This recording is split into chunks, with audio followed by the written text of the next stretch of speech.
Welcome back to my next playthrough series. This time I'm going to be playing Teenage Mutant Ninja Turtles Shadows of the Past board game.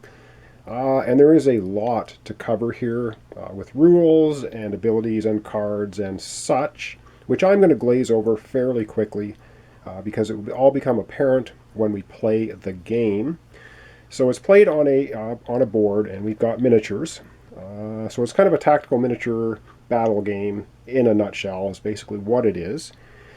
And like I said, I'm going to glaze over everything pretty quick so that we don't spend too much time here. We'll just get right into the gameplay. We do need to look at the terrain features, though, on the board, and that's where we have these terrain cards that come with the game and explain how certain terrain works. And so you can see this is orange, this is yellow, we've got blue here, so there's a bunch of different color coding. It's very muted colors on the board, sometimes a little hard to see, but not too bad. And there's tokens that get placed on the board per scenario. And we'll go over the first scenario here once I explain some of these things. All right, so we have unstable terrain in orange. Figures may move through unstable terrain, but they can't end a move action in it. If a figure would be forced to end its movement in unstable terrain, the figure stops just short of the terrain. So unstable terrain, we have a row here and we have a row over there. All right, and there's a special action that the turtles can take. It's called Grind Rail. When adjacent to a rail, move onto it as far along as desired. Following the arrows, you may make an attack +2 melee strike against each enemy adjacent to the rail as you move past them, move off this end of the rail. And it costs 3 movement points, which is a little skateboard symbol. And if you're adjacent to this is a rail here, one of the turtles can do a grind rail along here and attack every enemy adjacent.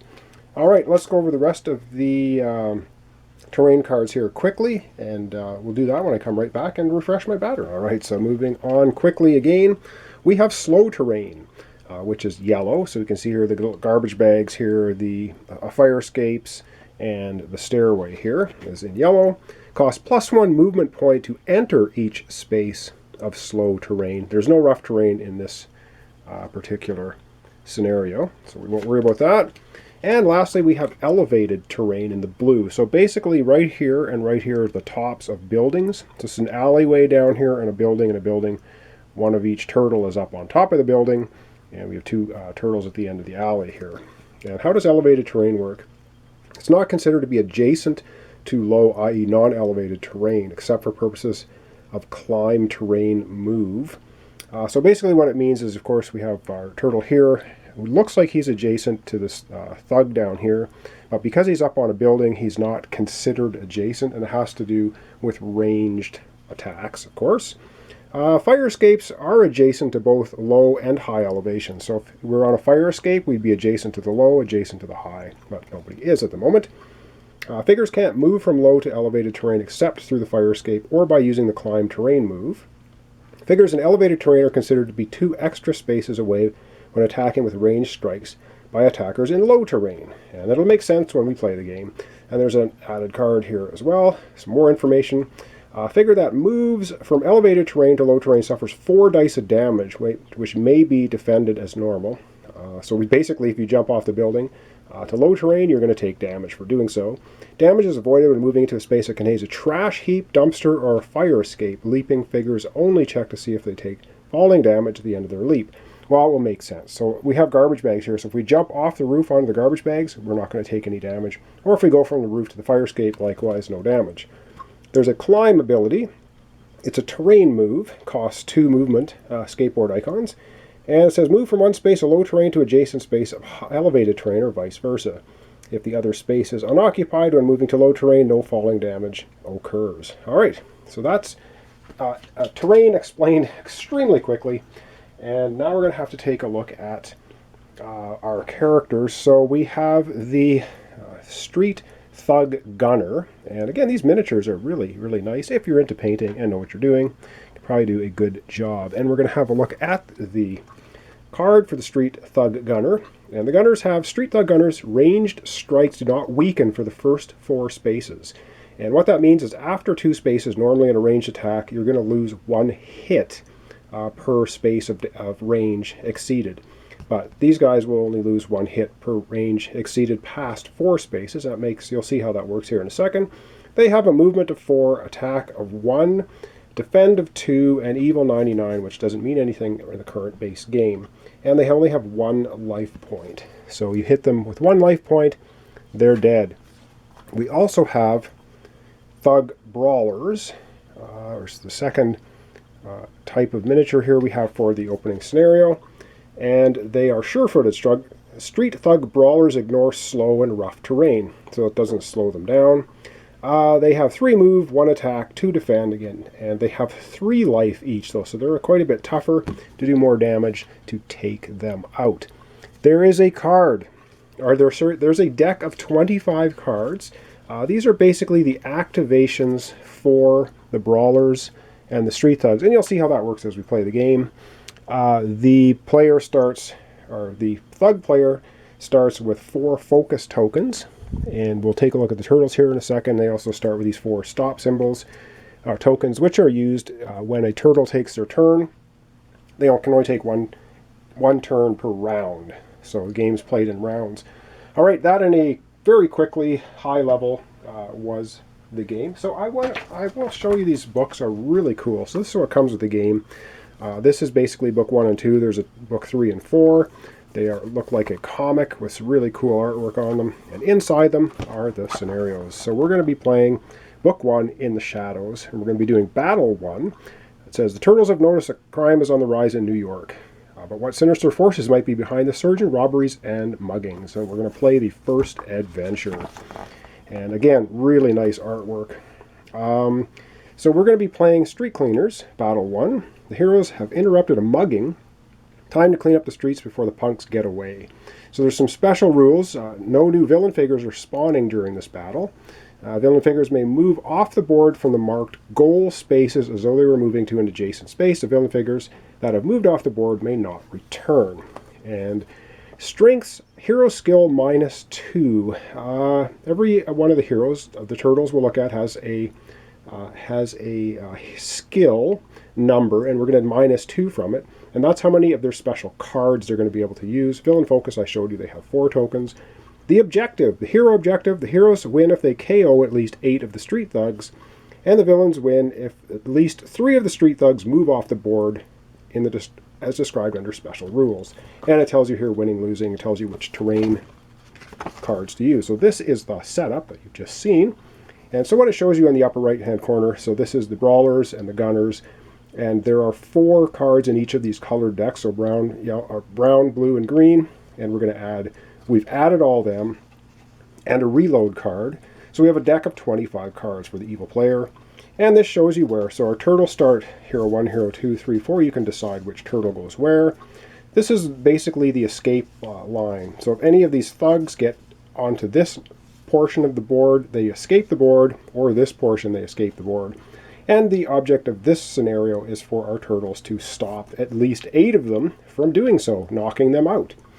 And I think then, with all of that said, let's go take a look at our 4 turtles and see what their special abilities are. So I don't know if we're even going to get a turn in this episode. It's unlikely because there is so much to cover. So let's go take a look at our turtles, and that will then, I guess, finish off the introduction and so. All right, a lot to cover. So I've just put the turtles out in this configuration, and it will make sense here when we start playing as to why this is done this way.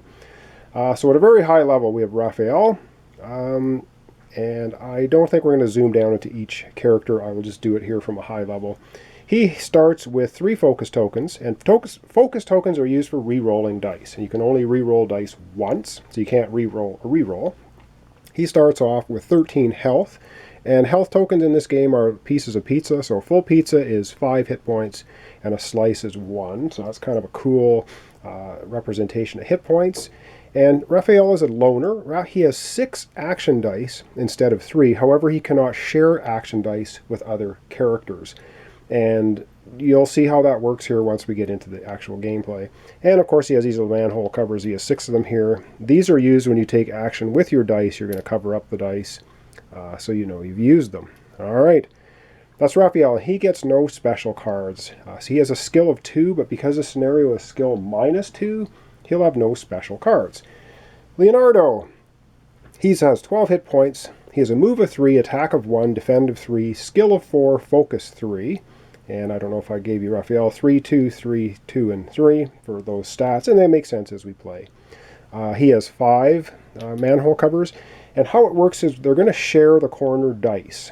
Raphael does not share the dice from, will be Michelangelo and Leonardo, but Leonardo here, when he takes his turn, will be able to use the corner dice of Donatello and the corner dice of Raphael. So a very cool mechanic of how you use your actions on a turn.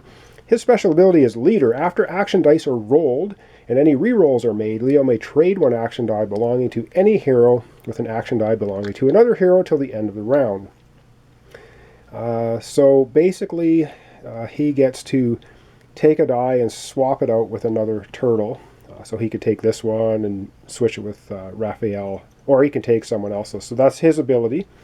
And he also has a skill of 4, which means he gets to have 2 cards. Now I think each turtle has 5, 6, or 7 of these special ability skill cards. We're going to have 2 for Leonardo, and we're going to use these 2 cards for the scenario.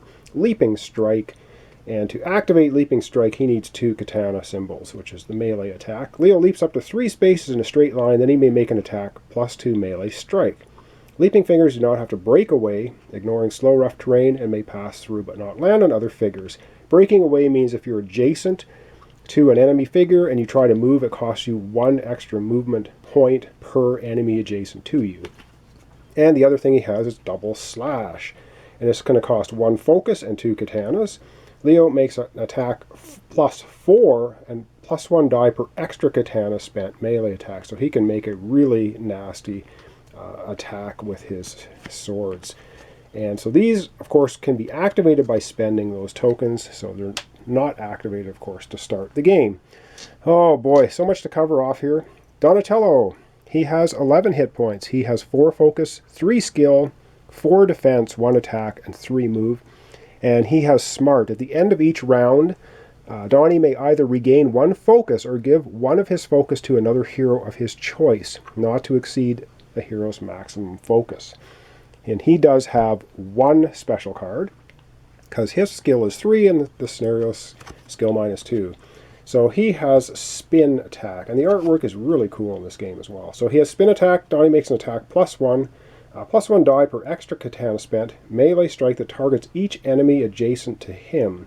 Defense rolls made by the enemy are resolved separately, but he has to spend 3 katanas to do this action, but he will be able to attack every enemy adjacent to him. I suppose we should be showing you these miniatures while we do it. So this is Donatello. He has, of course, the staff here, which is shown in the picture. Raphael has, I forget what these are called, the little tripod looking things here. So that's his miniature. He's up on the roof. And Leonardo has got the double blades, double katanas. So that's his miniature here. Again, if you could paint and knew what you were doing, pretty cool miniatures to do so. And I'll show you Michelangelo. The end here, he's got the nunchucks, and that's his little miniature, which is, again, pretty cool stuff. And, of course, I have to try to keep them without messing them up as I do the playthrough, because they're not that they really look similar, but, of course, they're all bright green. So I just have to keep track of which model is which. Last up, we have Michelangelo. He's nimble. His special ability, once per turn, Mikey may move 1 space for free, ignoring terrain and breakaway rules. Also, terrain moves cost Mikey 1 less icon of your choice to use.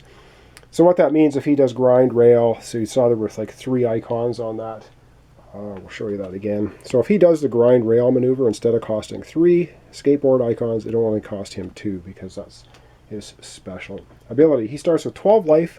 He has a 4 move, 1 attack, 3 defense, 3 skill, and 2 focus. So with 2 focus, 3 skill, he does get 1 special card for this scenario. And you can see they're all color-coded to the particular turtles. And he has Coming Through. Mikey swaps places with a figure adjacent to him. Then he makes a +2 melee attack. A strike against that figure if the figure is an enemy. It only costs him 1 focus to do that. So that's his special ability. Oh man, all right, we're still in the setup here. Taking forever. So how we begin the game, and I didn't even show you these dice. We have 8 of these in the game. 2 of them have a turtle shell with a arrow bouncing off it. These are the defense dice. These are attacks. So 1 hit, 2 hits, 1 hit, 1 hit. So there's 3 sides that have 1 hit, one side with 2 hits, and 2 turtle shell sides for defense. You're rolling these dice when you're either attacking or defending. And that's how it's going to work. So what I need to do is we need to roll all the dice for all the turtles. I know, it's going to take forever, but I'm going to do that off camera because it's just going to take forever to be rolling and sorting and doing everything.